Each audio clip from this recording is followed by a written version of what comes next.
Next to the desk in Anna Soubry's office at the House of Commons is a framed front page from the Daily Telegraph of the 15th of November 2017.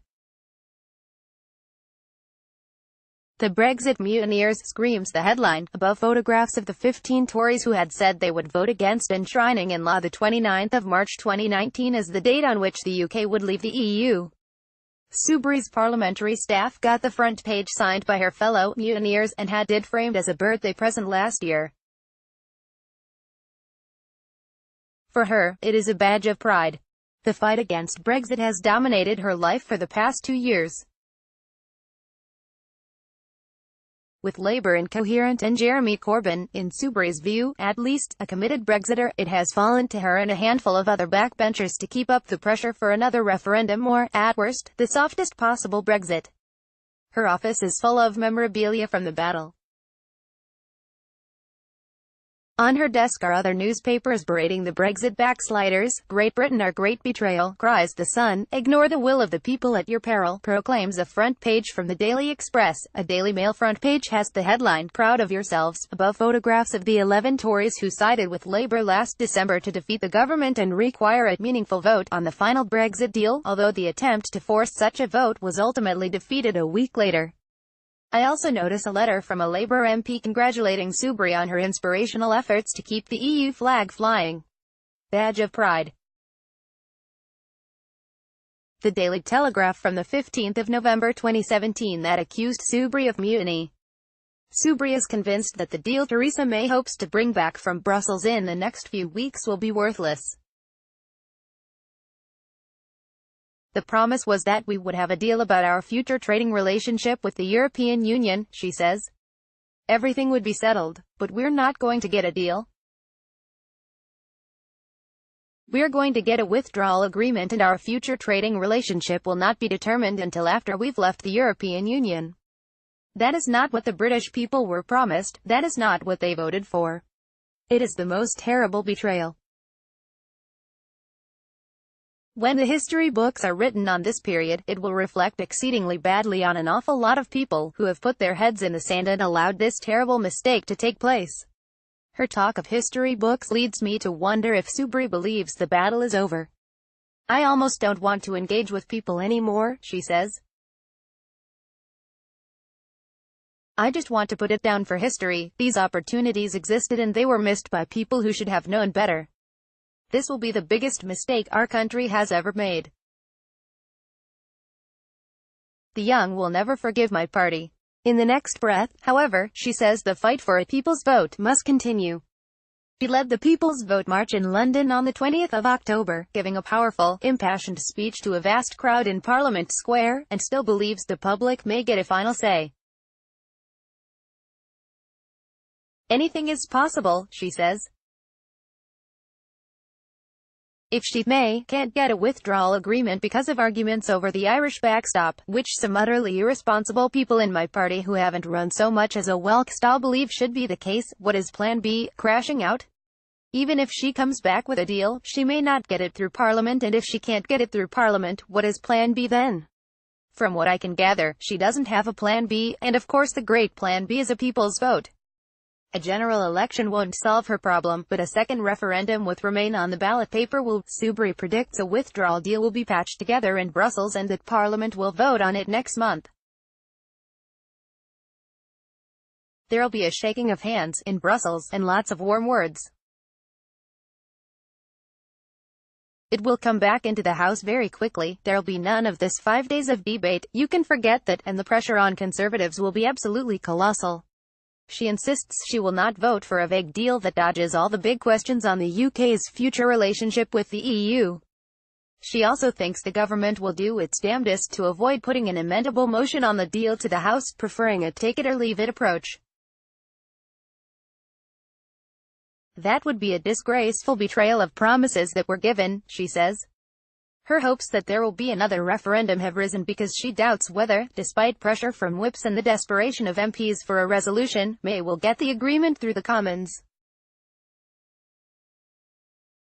It's quite obvious that David Davis is up for not voting for whatever she comes back with, and he will take 20 or 30 rebels with him, she says. He clearly sees his opportunity. This is part of his campaign to be the tough boy on Brexit. He's the one who's on the radio, completely unchallenged by John Humphreys, unfortunately. Did you hear him on Thursday's edition of Today? I had to go under the duvet and scream into the mattress. I was so cross.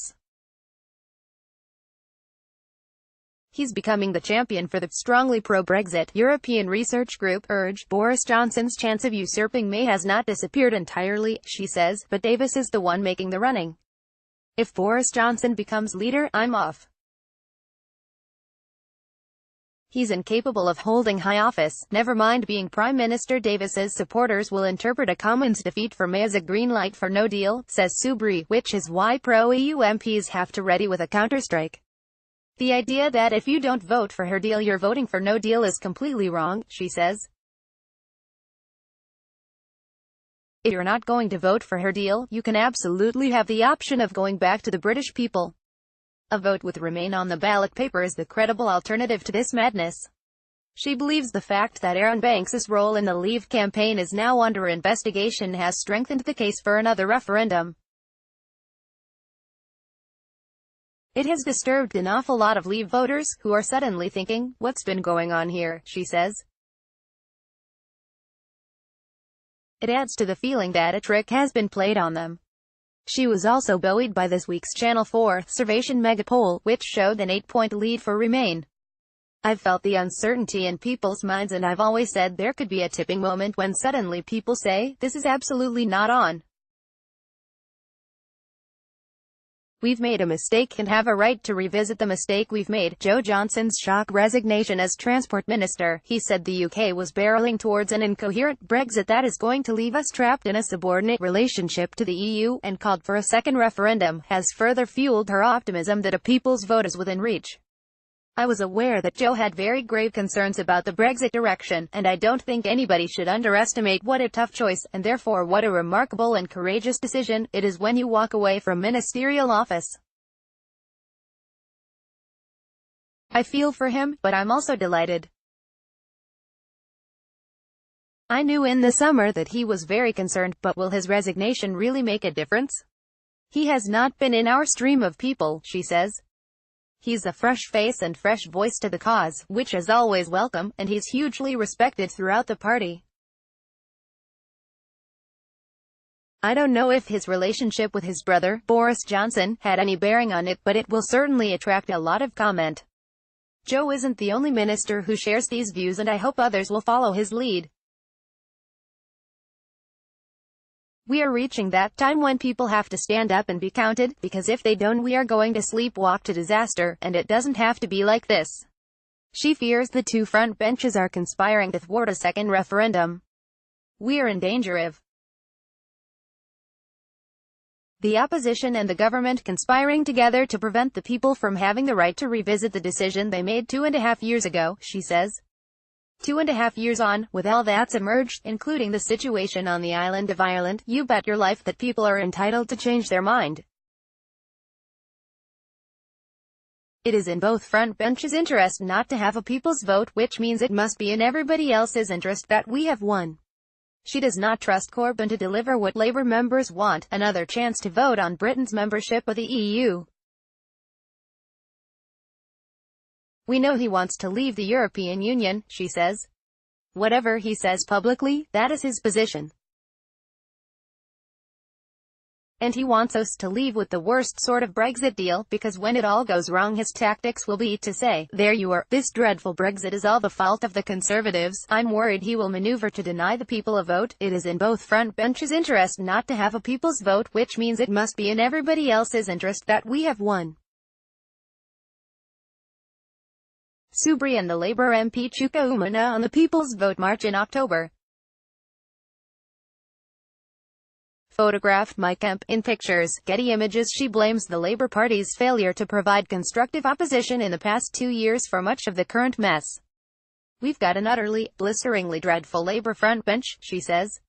The way they've let down the British people will also be written in history. They could have led the way on delivering the referendum while maintaining peace in Northern Ireland and prosperity in the country. They are the ones who should have been making the case for the single market and the customs union. Soubry also mocks the Brexit Secretary, Dominic Raab, over his sudden realization of the significance of the Dover-Calais crossing to UK trade. The level of ignorance is breathtaking, she says, suggesting that Raab's predecessor was equally culpable. David Davis said in an answer to me nearly 2 years ago that, "We will get a deal that will confer the exact same benefits of the single market and the customs union as we have now." He didn't say this was our ambition. He said we'll get the exact same terms. That's why Labour used that in their 6 tests, against which the party will judge May's Brexit deal. It's all baloney. She says many other Conservative MPs now acknowledge the merits of retaining membership of the single market and customs union. Some of us have been campaigning for this for 2 years, at considerable personal cost, death threats from Brexiters, abuse, threats of deselection. I'm delighted that some of my colleagues have seen the benefits of this position. It's just a pity they didn't actually vote for it when they had the opportunity. That would have changed the course of Brexit's history. Soubry, who is 62 next month and was elected for Broxtowe in Nottinghamshire in 2010 after successful careers as a journalist and a barrister, has spent the past 2 years being attacked by members of her own party because of her stand on Brexit. Behavior that in normal times would be deemed unacceptable suddenly became acceptable, she says. These people are so driven by a desire to get out of the European Union that nothing and nobody is allowed to stop them. It's a bit like the hardline Corbynistas. There is a cult following, they're blind to everything else, it's all about Brexit. They're very organized, they exist at all levels within the party, it's their life's work, and they have an absolute commitment that clouds their judgment. Given that she believes the cultists of the org now largely determine Tory policy, why is she still in the party? I'm not giving in to these people, she says. We got all these UKIP infiltrators now and you've got to stay and fight them. You have to be true to what you believe in. The Labour Party is a lost cause for anybody who is moderate and sensible and believes in that left-of-centre view of life. But my party is not quite lost yet, and I believe there is a good chance it will return to sanity. She may think her party can be saved, but she doubts whether May will be the one to save it. I think she will be ousted and we will get a leader from the right, supported by some of these people who have joined the party specifically to get rid of her, she says. If that leader were Boris Johnson, she would leave the party and sit as an independent MP, she says. If he becomes leader, then I'm off, she says. I'm not serving in the same party as Boris Johnson. He's proved that he's incapable of holding high office, never mind being Prime Minister. He's not true to what he believes in. It was almost a flick of a coin whether it was leave or remain. It was all for his own purposes. I have no time for him. With cultists taking over on right and left, does she see any scope for a new party of the centre, building on the way she has worked with anti-Brexit Labour MPs such as Chuka Umunna?